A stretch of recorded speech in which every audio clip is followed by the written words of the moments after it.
Hey. Oh, you don't have to do that. You don't, oh my god, you don't have to. Oh, come on, Susan.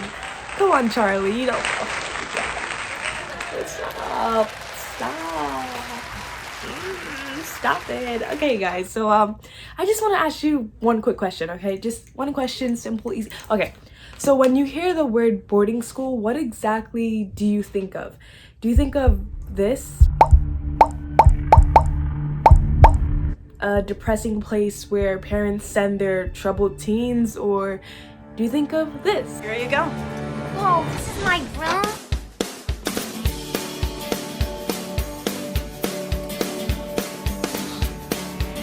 Oh my god, I can see the ocean from here!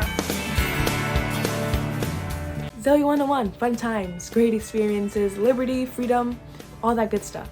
So I'm just gonna go ahead and show you guys some highlights from boarding school. Okay? Okay.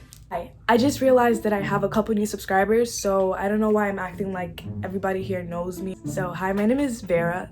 I'm in boarding school.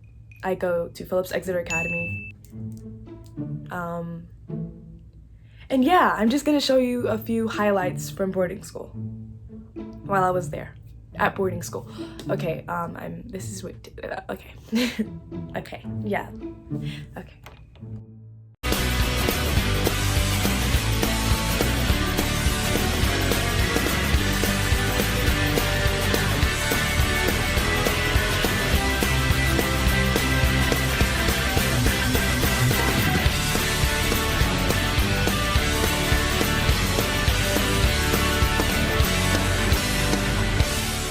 Even that was only some of the fun experiences that I've had in boarding school, because obviously I'm not gonna have my phone out like every single second of the day ready to record anything funny that happens. But keep in mind that I said highlight reel, because I didn't show you the times when I was stressed out. I didn't show you the times when I was sad or angry. I didn't show you when I didn't feel like myself. I didn't show you when I was alone or felt like it was so hard to make friends, which I eventually did.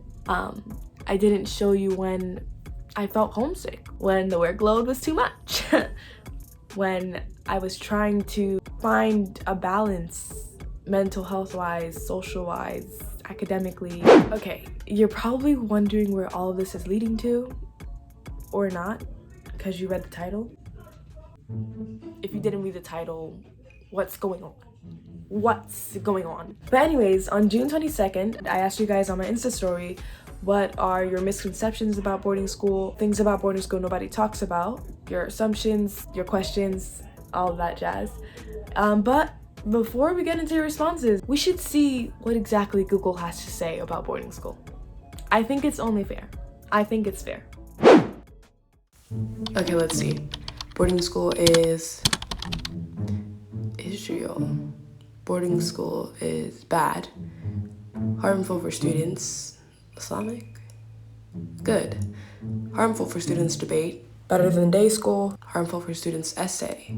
Okay, so that's like 3 harmful for students, 1 bad, and only 1 good. Okay, just to clear some things up before we actually get into your responses. No, boarding school is not something my parents forced me to do. They didn't send me away to boarding school for being a bad child or something. It's actually the opposite. I actually really wanted to go to boarding school, and I wouldn't take my decision back for anything. For me, it was more about the opportunities that I can access in a boarding school environment, meeting people from all over the world, from different cultures, travel opportunities, learning new things, incredible education, beautiful facilities, great funding, and support for my interests and the ability to explore new ones, learning to live independently, trying new things, new experiences. Yeah, that's why I really wanted to go to boarding school, and I'm really happy that I... Okay, first one, do you have to share a room, and how is roommate living? Yes.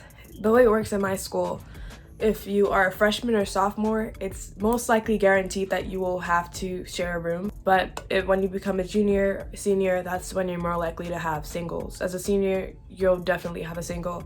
Junior, most likely have a single. unless you choose to room with someone. And roommate living. Okay, that's quite interesting. All my life I've shared a room with my sister, so she's been my roommate. But it's a different case when you have to share a room with someone you don't know, a complete stranger. Let's just say my roommate and I, we are completely different people. We still got along. A big thing that I realized is that you don't have to be friends with your roommate, because obviously I've never been to boarding school or lived away from home before going to high school. I didn't really know like how you're like what is a roommate like. How some of the basketball boys are genuinely nice. Yeah, I guess media did this.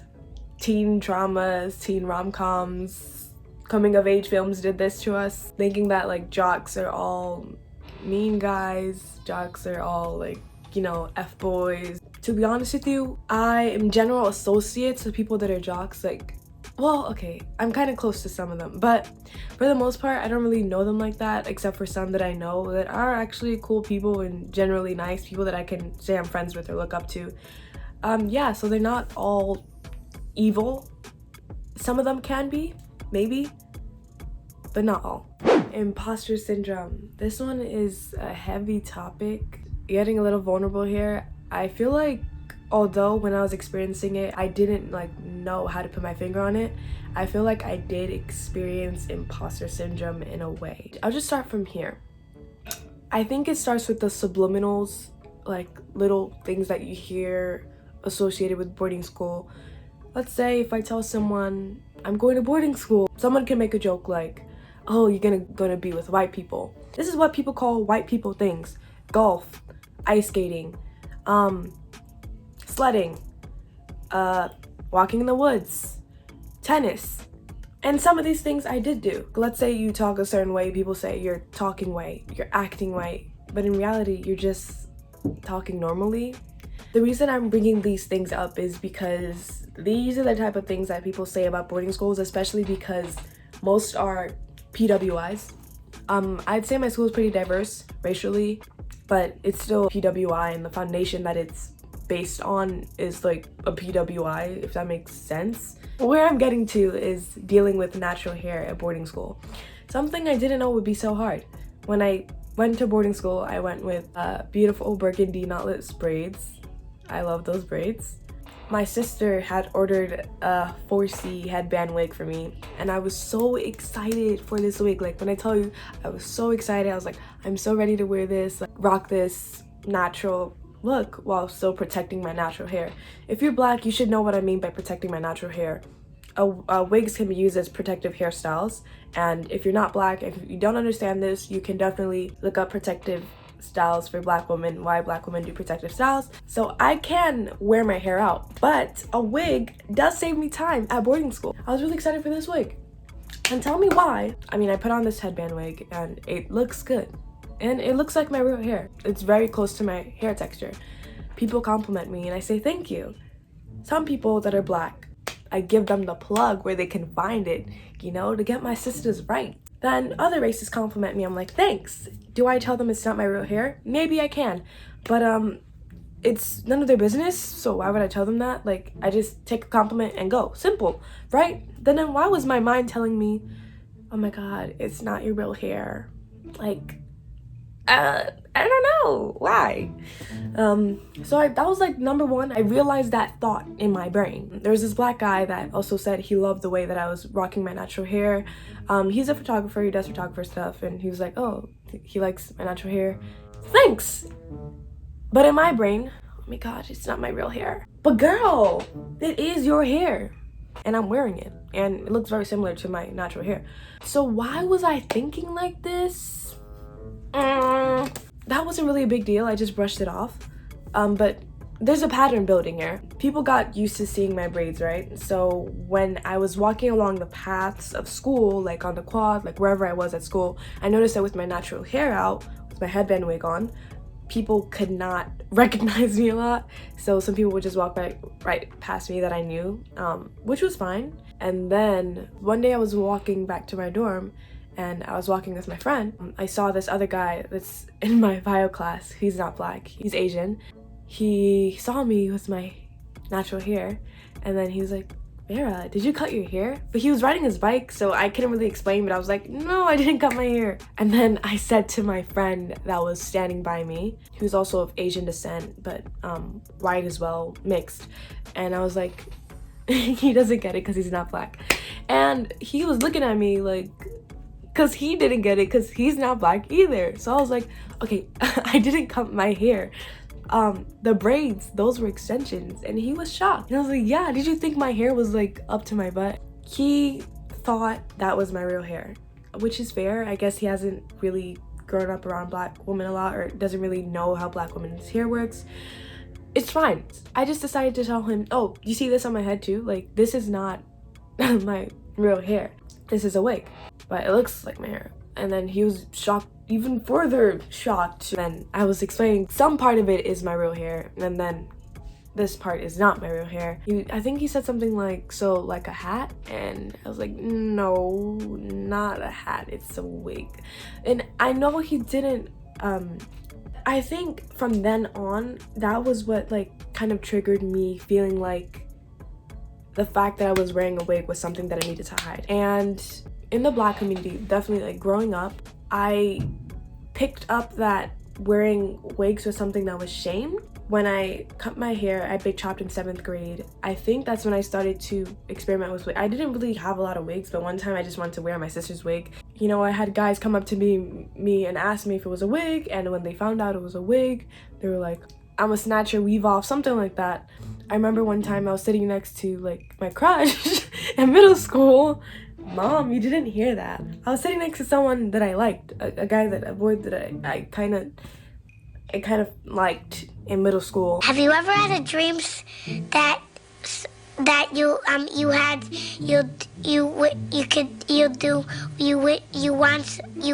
could do so? This girl turns around and asks me, "Are you wearing a wig?" And I'm like, "Shut up." So as you can tell, there was kind of shame associated with wearing a wig. Why? Because when I would wear a wig, like, guys would do the most about it, especially black guys who are my own people. So imagine that's their reaction. Now I'm in this totally different space with so many different cultures: white, Asian, black, Jamaican, like Indian, something, a lot of different races that probably didn't know anything about black hair. And I guess it just dawned on me. Even my roommate is white. So I realized that kind of made me uncomfortable too. Like, I would kind of be systematic about how I wore my wig, when I would wear my wig. When I would go into the bathroom, I promise you my heart was thumping, seeing if somebody was gonna come in. And eventually, like, some people saw me with like my wig in my hand while I was trying to apply it. And I just started to realize I was kind of ashamed. And I was like, whoa, why am I thinking like this? And I realized that in my interactions with my friend, he kind of picked it up. He thought my natural hair was something sacred, something secretive that I had to hide, which is not the case. It was when I had a full conversation with him that I was able to understand that he thought that it was something that I was trying to hide. But no, my hair is beautiful. I didn't want to hide it, but then I started to realize that I was hiding it, if that makes sense. One other experience that I have regarding my hair at school that made me uncomfortable before I got over that feeling was when I was in dance and I went into the girls' dressing room. I was alone in there. I just wanted to adjust my headband wig. Tell me why, something in the back of my head said, girl, what if somebody walks in like at this moment? But I didn't listen. I just wanted to take off my wig quickly for a few seconds now, like just a few seconds and slip it right back on. Tell me why when I take off my wig, my dance instructor, my white dance instructor walks in on me with just my wig cap. When I tell you I felt so bare, like I felt naked.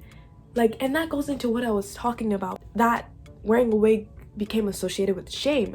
I don't even know how it happened, but it happened like in the blink of an eye, and I didn't even understand what was happening when it was happening, but I'm glad I was able to process the emotions later. I just felt like there was a pain in my heart. I was like, oh my God, she wasn't supposed to see that. It's not her fault that she walked in, but I just felt weird. about that. In middle school, I realized, especially with black dudes, that wigs were shamed. But on social media, black women slay those wigs. Like, they slay those wigs. And I was like, when I saw the headband wig that looked exactly like my hair, I was like, saving me time, saving me stress, and protecting my hair. Come on,